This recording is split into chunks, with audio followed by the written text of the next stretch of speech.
Kind of late to recording because my phone is a stupid person. Until 3:30 p.m. Eastern Daylight Time. At 2:58 p.m. Eastern Daylight Time, a severe thunderstorm was located over Rockford, moving north Eastern Daylight Time. miles per hour. At 2:58 Expected hazard includes 60 miles per I'm hour. gonna blow out speaker, jeez. This is a radar-indicated threat. The following impacts are expected. Expect damage to roofs, siding, and trees.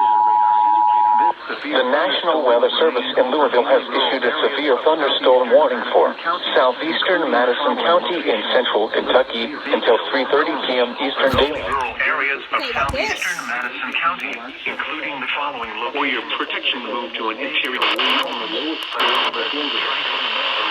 Subscribe to Kentucky Law Enforcement.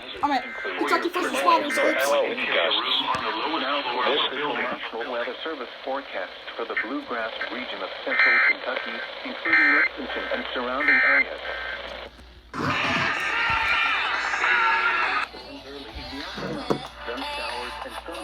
I am not getting copyrighted today.